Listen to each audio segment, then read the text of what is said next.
Allot மணி சேனலுக்கு வருக வருக. நான் செபி ரெஜிஸ்டர்டு ஃபினான்ஷியல் அட்வைசர் கிடையாதுங்க. நான் எஜுகேஷனல் பர்பஸுக்காக என்னுடைய பர்சனல் எக்ஸ்பீரியன்ஸை நான் ஒரு 20 வருஷமாக மார்க்கெட்டில் இருக்கேன், அதை தான் உங்கள்கிட்ட ஷேர் பண்ணுறேன்.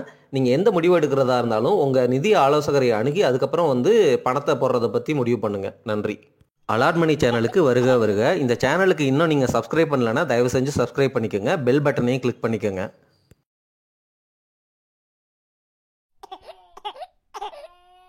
நம்ம வீடியோக்களில் தொடர்ந்து ஃபண்டமெண்டல் அனாலிசிஸோடைய இம்பார்ட்டன்ஸ் பற்றி பேசிகிட்டே வர்றோங்க. நீங்கள் தயவு செஞ்சு எல்லா வீடியோக்களையும் பார்த்துட்டு இப்போ இருக்கிற வீடியோவை பாருங்கள், அப்போ தான் உங்களுக்கு புரியும் நான் சொல்கிற கான்டெக்ஸ்ட்டு. ஏன்னா I don't want to repeat the same thing. இந்த வீடியோ பதிவு ஒரு bottom level fundamental analysis related video பதிவு தான்.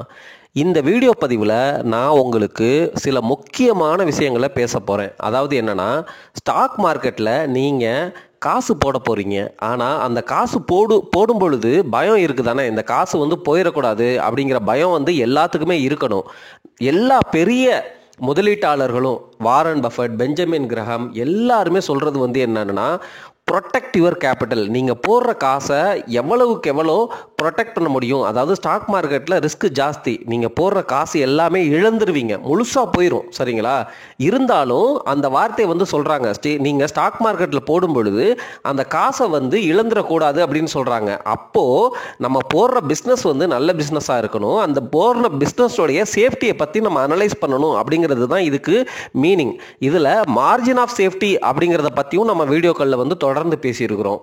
அதே போல் நம்ம வீடியோக்களில் எப்படி ஒரு ஸ்டாக் திவால் ஆகும், முழுசாக அழிஞ்சு போகும் அப்படிங்கிறது முதல் காரணம் அல்லது பெரும்பாலான கம்பெனிகள் அழிந்ததற்கான பெரும் காரணம் கடன். சரிங்களா? கடனால தான் அழிஞ்சிருக்கிறாங்க.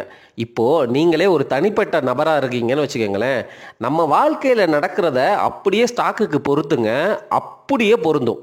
இப்போது உங்களுக்கு வருமானம் வர்றதை விட நீங்கள் அதிகமாக செலவழிச்சிங்கன்னா உங்கள் வாழ்க்கை பாலாக போயிடும். சரியா? அது ஒரு ரகம். ரெண்டாவது ரகம், நீங்கள் வெறும் நிலமாக மட்டும் சொத்தாக வச்சுருக்கிறீங்க, கையில் லிக்விடிட்டியே இல்லை. அப்போ ஒரு எமர்ஜென்சி, ஏதோ ஒரு மெடிக்கல் ஆப்ரேஷன் உங்களுக்கு பண்ணணும், அதுக்கு 1 கோடி ரூபாய் தேவை அப்படின்னா நீங்கள் என்ன பண்ணுவீங்க, அந்த நிலத்தை விற்க போவீங்க. அப்போ நிலத்தை விற்க போகிறப்போ நீங்கள் 1 கோடி ரூபா வேணுங்கிற கட்டாயத்தில் இருக்கிறதுனால அந்த நிலத்தை கம்மியான விலைக்கு விற்பீங்க.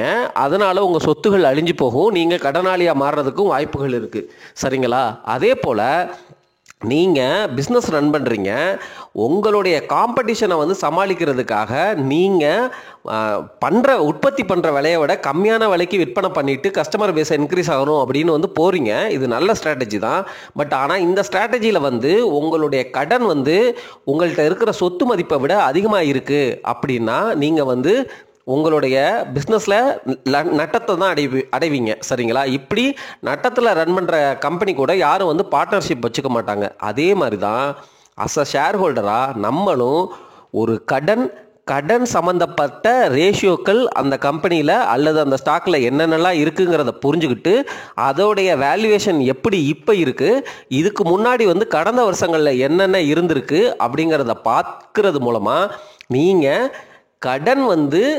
கடனால் அந்த கம்பெனி வாழ்க்கையை இழந்து போயிருமா, அதாவது கடனால் அந்த கம்பெனி மூழ்கி போயிருமா அப்படிங்கிறத நீங்கள் உறுதி செஞ்சுட்டு தான் மற்ற ஃபண்டமெண்டல் அனாலிசிஸ், நம்ம சொன்ன கேஷ் ஃப்ளோ, நெட்டு சேல்ஸு அதெல்லாம் பார்க்க ஆரம்பிக்கணும். இப்படி பார்க்குறது மூலமாக உங்களுக்கு உங்கள் பணம் ஓரளவு சேஃபாக தான் இருக்குது அப்படிங்கிற நம்பிக்கை உருவாகுங்க. தொடர்ந்து கேளுங்க. ஸ்டாக் மார்க்கெட்டோடைய தன்மை நமக்கு புரியும் தானே. அதாவது என்னென்னா, அந்த செக்டருக்கு ஒரு ப்ராப்ளம் வரும்பொழுது, இல்லை stock market demand and supply குறையும் பொழுது, அதாவது என்னென்னா, டிமாண்ட் அதிகமாக இருந்தால் புல் மார்க்கெட்டு, டிமாண்ட் கம்மியாகும் பொழுது அது பியர் மார்க்கெட்டு. அந்த மாதிரி பியர் மார்க்கெட்னாலேயோ அல்லது செக்டரில் உள்ள ப்ராப்ளம்னாலேயோ எல்லா ஸ்டாக்குமே கீழே போகும். சரிங்களா? ஆனால் கீழே போனதுக்கப்புறம் மார்க்கெட்டு மேலே வரும்பொழுது இந்த ஸ்டாக்ஸும் மேலே எழும்பும். சரிங்களா? இது ஸ்டாக் மார்க்கெட்டோடைய நேச்சர். இந்த நேச்சரை பற்றி நான் இப்போ இப்போ பேசலை. இந்த நேச்சரில் வந்து என்னன்னா, ஸ்டாக் மார்க்கெட் வந்து கீழே போகும் பொழுது இந்த ஸ்டாக்ஸ் எல்லாம் கீழே போகும். ஆனால் மேலே எழும்பும்போது, ஸ்டாக் மார்க்கெட் மேலே எழும்பும்போது இந்த ஸ்டாக்கெல்லாம் மேலே எந்திரிக்காது. ஏன்னா இதெல்லாம் கடனால வந்து மூழ்கி போயிடும். அந்த மாதிரி கம்பெனிஸில் வந்து நம்ம முதலீடு பண்ணக்கூடாது அப்படிங்கிறத தான் நான் இந்த வீடியோ மூலமாக என்ஃபோர்ஸ் பண்ண ட்ரை பண்ணுறேன். அது மட்டும் இல்லாமல் இதை நம்ம எப்படி கண்டுபிடிக்கிறது அப்படிங்கிற ரேஷியோஸ் உடைய டீட்டெயிலையும் நான் வந்து இப்போ ஷேர் பண்ண போகிறேன். உங்களுக்கு நான் தொடர்ந்து பேசிகிட்டு இருக்கிறேன். பல வீடியோக்கள் இருக்குது, நீங்கள் வந்து அதெல்லாம் பார்த்தீங்கன்னாவே தெரியும். இந்த ரேஷியோஸ் எல்லாம் அங்கங்கே பேசியிருப்பேன். ஆனால் இது டெப்ட் ரிலேட்டடான ரேஷியோஸை இந்த வீடியோவில் நான் சொல்கிறேன். முதல்ல வந்து நம்ம டெப்ட் ரிலேட்டடாக ப்ரொமோட்டர்ஸ் வந்து ஏதாவது ஷேரை பிளட்ஜ் பண்ணியிருக்கிறாங்களா அப்படிங்கிறத பார்க்குறோம். அதுவும் இது ரிலேட்டடாக தான். அதுக்கப்புறம் வந்து டெப்ட் ஈக்விட்டி ரேஷியோ அப்படிங்கிறத காமனாக பார்ப்பாங்க. சரிங்களா? டெப்ட் ஈக்விட்டி ரேஷியோ வந்து நம்ம வந்து பேசியிருக்கிறோம். சரிங்களா? இப்போது இந்த வீடியோவில் அந்த ரேஷியோஸ் எல்லாத்தையுமே ஒன்றா பார்க்கலாம். என்ன வேல்யூ இருந்தால் நல்லது, எப்படி வந்து ஒரு கம்பெனி வந்து கடன் இல்லாமல் இருக்குதா இல்லையா அப்படிங்கிறத செக் பண்ணுறது அப்படிங்கிறத தான் நம்ம வந்து பேச போகிறோம். நம்ம முடிஞ்ச அளவு கடன் இல்லாத கம்பெனிகளை நல்ல வேல்யூவேஷனில் வாங்கி வச்சுக்கிறது தான் தி பெஸ்ட் ஸ்ட்ராட்டஜி. ஆனால் அந்த வாய்ப்பு உங்களுக்கு ரொம்ப ரொம்ப அரிதாகத்தான் கிடைக்கும். கொரோனாவில் விழுந்துச்சு பார்த்தீங்களா, 30% விழுந்துச்சு இல்லை?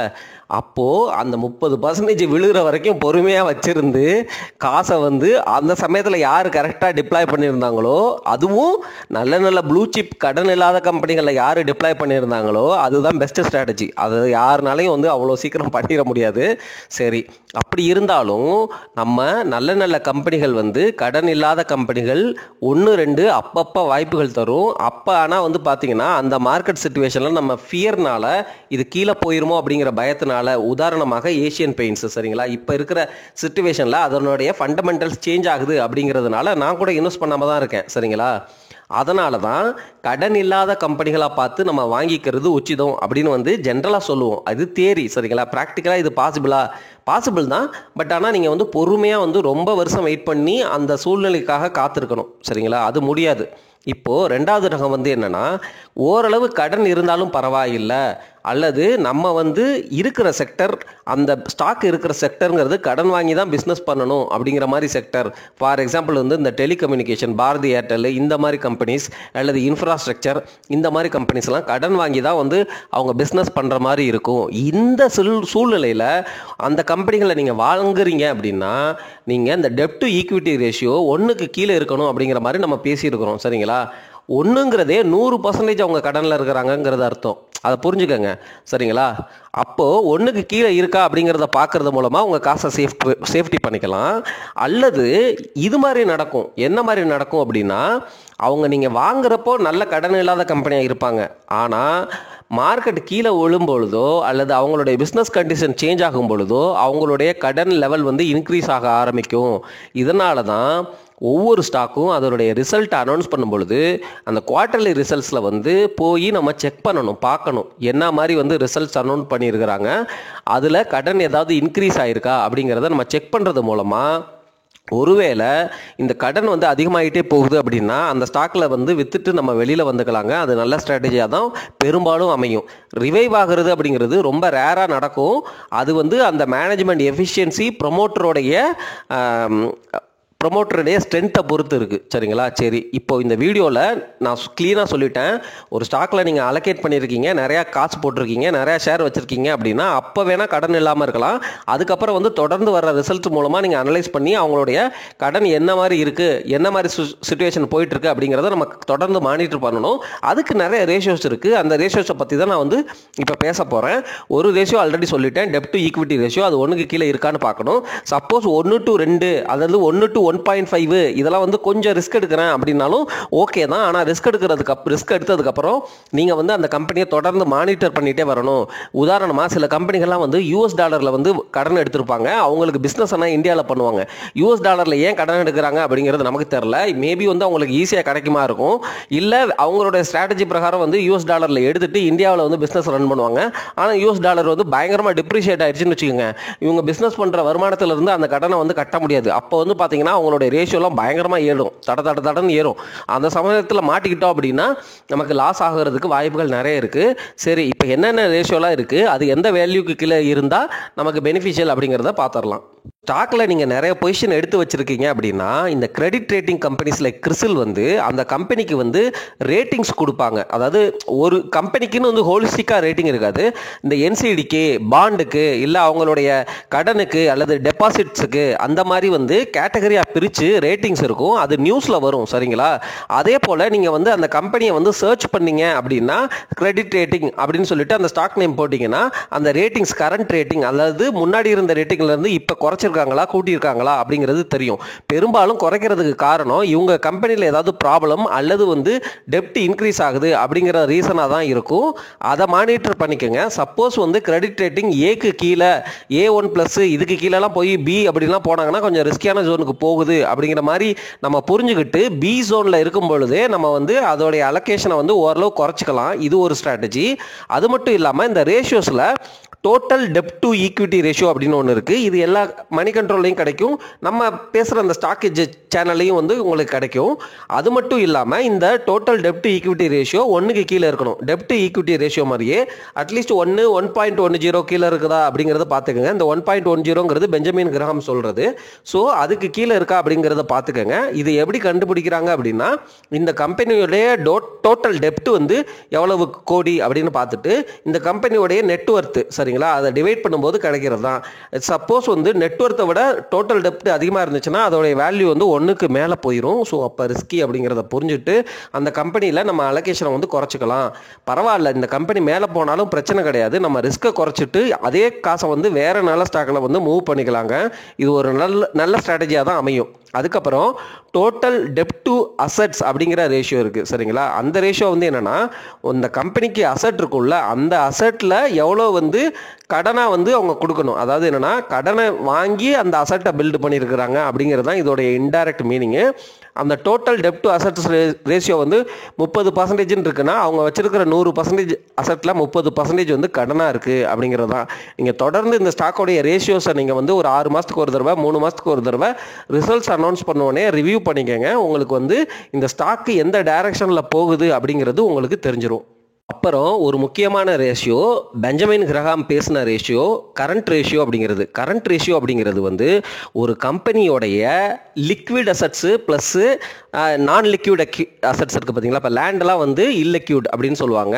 லிக்யூடுனா நீங்கள் வச்சுருக்கிற கேஷு கோல்டு அந்த மாதிரி இது ரெண்டையும் வந்து கம்பைன் பண்ணிவிட்டு அந்த கம்பெனிக்குன்னு வந்து ஒரு சொத்து வரும்ல. அதாவது லிக்விடாக வச்சுருக்கிற வந்து ஒரு அசட்டு ப்ளஸ் நான் லிக்விட் இது ரெண்டையும் சேர்த்துட்டு அதுக்கப்புறம் வந்து அந்த கம்பெனியோடைய டெப்ட்டு சரிங்களா அதை அனலைஸ் பண்ணுறது மூலமாக கண்டுபிடிக்கிற ரேஷியோ தான் கரண்ட் ரேஷியோ. இப்போ கரண்ட் ரேஷியோ 1க்கு கீழே இருக்குது அப்படின்னா அந்த கம்பெனினால் அதனுடைய short term and long term ஆப்ளிகேஷன்ஸை வந்து ஃபில் பண்ண முடியாது அப்படின்னு அர்த்தம். அதாவது என்னென்னா ஷார்ட் டேர்மில் வந்து அவங்க திருப்பி ரீபே பண்ண வேண்டிய அதாவது ஷார்ட் டேர்மில் திருப்பி அதாவது 3 மாதம் 6 மாதம் இல்லை 1 வருஷத்துக்குள்ளே வந்து அவங்க வந்து 1 வருஷத்துக்குள்ளே கொடுக்க வேண்டிய காசை கொடுக்கணும்ல, அந்த கடனை திருப்பி கொடுக்கணும்ல. அதுதான் short term obligations. Long term ஆப்ளிகேஷன்ஸ்னால் இன்னும் ஒரு 3 வருஷம் கழிச்சு இல்லை 5 வருஷம் கழிச்சு அவங்க கடனை வந்து திருப்பி கொடுக்கணும். இது ரெண்டும் இருக்கும். இது ரெண்டும் வந்து அவங்களால வந்து எப்போ திருப்பி ரீபே பண்ண முடியும்னா அவங்களுடைய லிக்விட் அசட்டும் நான் லிக்விட் அசட்டும் அந்த டெப்ட் போர்ஷனை விட அதிகமாக இருக்குது அப்படிங்கிற பட்சத்தில் தான் அவங்களால திருப்பி கொடுக்க முடியும். ஸோ அதனால் இந்த கரண்ட் ரேஷியோ அப்படிங்கிறது 1.5 மினிமம் இருக்கா அப்படின்னு பார்த்துக்கோங்க. இதனால் இந்த ரேஷியோவை தொடர்ந்து பண்ணிட்டே வாங்க. கரண்ட் ரேஷியோ வந்து 1க்கு கீழே இருக்குன்னா அந்த கம்பெனியினால் கடனை திருப்பி கொடுக்க முடியாது, பிரச்சனையில் மாட்டப்போகுது அப்படிங்கிறது தான் அதனுடைய அர்த்தங்க. சரியா. அதுக்கப்புறம் இன்ட்ரெஸ்ட் கவரேஜ் ரேஷியோன்னு இருக்குது. அதாவது என்னென்னா நீங்கள் கடன் வாங்குறீங்க சரிங்களா, அந்த கடனை வந்து நீங்கள் இஎம்ஐ மாதிரி திருப்பி கொடுத்துக்கிட்டே இருக்கணும்ல, அட்லீஸ்ட் வட்டியாவது வந்து திருப்பி கட்டணும்ல. அந்த கவரேஜ் ரேஷியோவை பற்றி பேசுகிறது தான் அதாவது அதை பற்றி பேசுகிறது தான் இன்ட்ரெஸ்ட் கவரேஜ் ரேஷியோ.